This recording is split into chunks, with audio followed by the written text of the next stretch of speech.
Delph is recognized to speak on the joint resolution.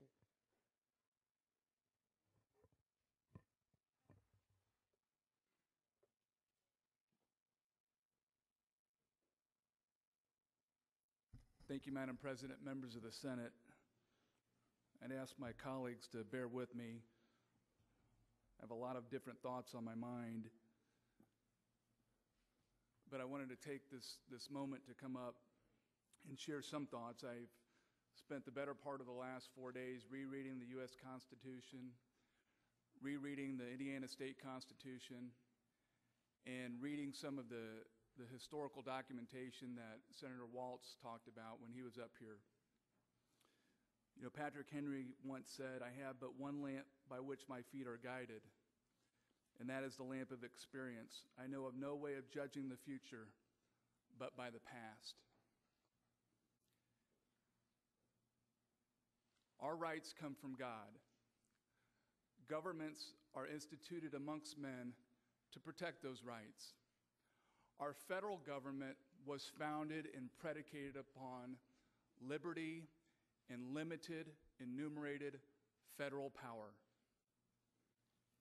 We have Article 1, Section 8 of the U.S. Constitution that says that the Congress can do these 19 or so specific things. And then we have the Necessary and Proper Clause, which says that Congress can pass laws necessary and proper to carry out those specified and enumerated powers. Everything else, as we've heard today, is reserved under our 10th Amendment to the states or the people themselves. That's the way the position or the system of government that we've created in America is supposed to work. I don't think it's any accident that Article 1 of the U.S. Constitution was the legislative power. Article 2 was the executive power. Article 3 is the judicial power.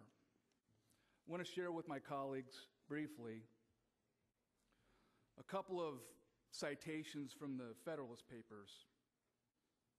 Federalist Paper number 14 said, "In the first place, it is to be remembered that the general government is not to be charged with the whole power of making and administering laws. Its jurisdiction is limited to certain enumerated objects." James Madison wrote that, Federalist 14. Federalist 45, "The powers delegated by the proposed Constitution to the federal government are few and defined. Those which are to remain in the state governments are numerous and indefinite." James Madison, Federalist 45.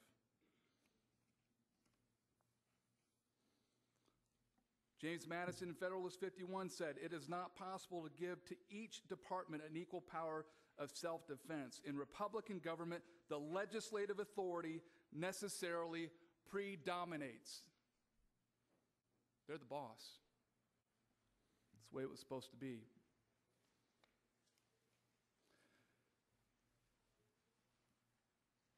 We take an oath of office. We have Article 1 of the Indiana State Constitution. Section 8 says, "The mode of administering an oath or affirmation shall be such as may be most consistent with and binding upon the conscience of the person to whom such oath or affirmation may be administered." Your oath of office is to the law through your belief in God, according to our Indiana State Constitution under state law. When I did my research, I have an encyclopedia grouping of messages and papers of the presidents, of all the presidents. And here's what an oath says. Defined, a solemn appeal to the supreme being in attestation of the truth of some statement or the binding character of some covenant, undertaking, or promise. It's your word. Article 6, as I mentioned, of the U.S. Constitution says, "The senators and representatives before mentioned and the members of the several state legislatures and all executive and judicial officers, both of the United States and of the several states, shall be bound by oath or affirmation to support this Constitution." The most important word in that phrase is the word "this." implying the written law, not the U.S. Constitution as interpreted by the Supreme Court, not the U.S. Constitution as interpreted by the Ninth Circuit Court of Appeals, the Constitution as you see it through your oath of office.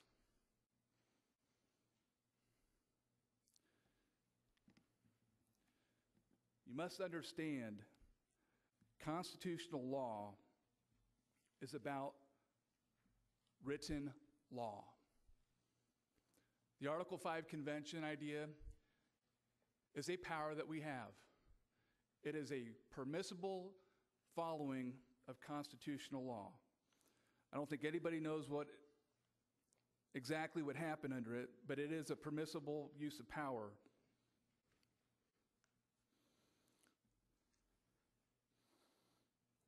President Andrew Jackson, in a veto message in a case back in 1832, said, "Each public officer who takes an oath to support the Constitution swears that he will support it as he understands it and not as it is understood by others.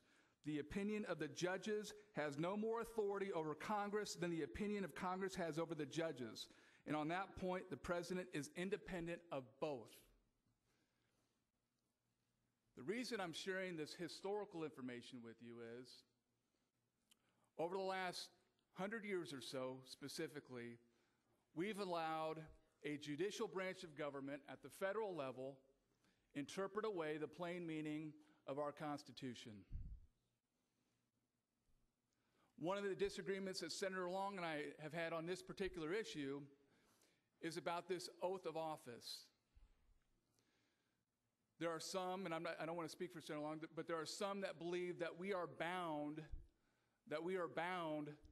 by the common law. Common law is judicially made, judge-made law to bind what happens in the judicial branch, in the courts. We have a principle called stare decisis. That's for the courts. We can be persuaded by opinions, but we are not bound by them. Nowhere in the Constitution does it say that we are bound by the common law. Matter of fact, if you were to read the Supremacy Clause in Article 6, it says, "This Constitution and the laws of the United States which shall be made in pursuance thereof, and all treaties made or which shall be made under the authority of the United States shall be the supreme law of the land." The common law and judicial opinions are not the supreme law of the land. We've got a problem, folks.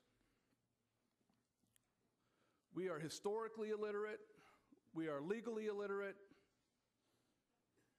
There are three types of laws comprised as the supreme law of land: the written law that we all take an oath to uphold, the laws of the United States made in pursuance of the Constitution, statutory law, federal law, and treaties. Those collectively make up the supreme law of the land. The courts are out of control. Congress has delegated a lot of its authority under Article 1 to the executive branch. We have what's called the Administrative Procedures Act, and they delegate rulemaking and adjudicative authority to a bureaucracy that grows ever big each and every year. Matter of fact, when I was working in a congressional office, 90% of my time was dealing with constituents who called up, who were on the ledge getting ready to jump off because their federal government was abusing their rights, whether it was the IRS, the Federal Trade Commission, or the EPA, or some other bureaucracy. We are no longer a government of limited and enumerated power at the federal level. They can do whatever they want, and we've allowed them to do so in violation of our oath of office, I would submit. I fear for the future of America. We've got this sequester going on. It's less than $100 billion. We have a national operating deficit of in excess of $1 trillion. We have a national debt of more than $16 trillion.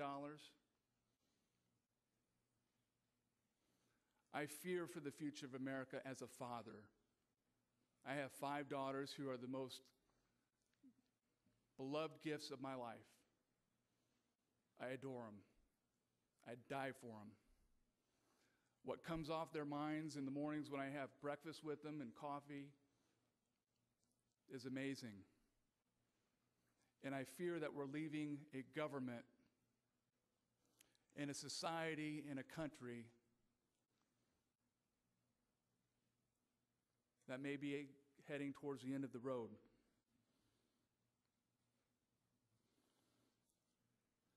Our founding fathers were brilliant people.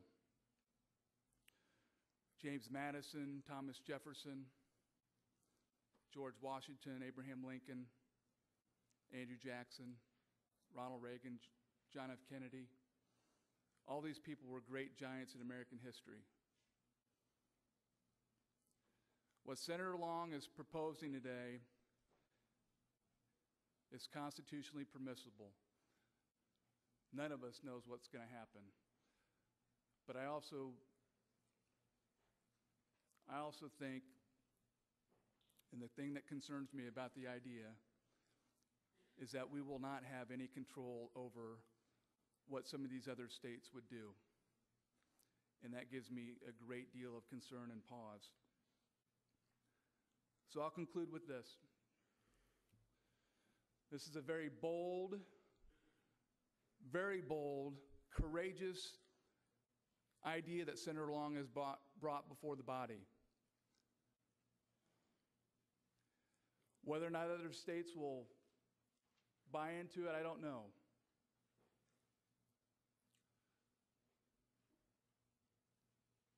But remember,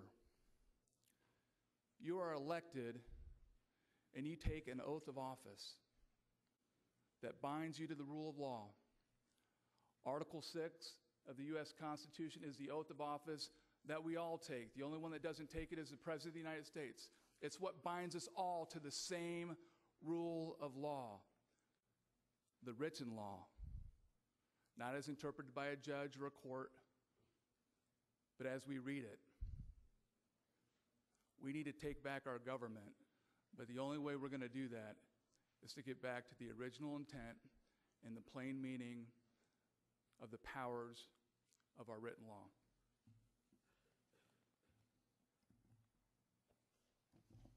Thank you, Senator Delph.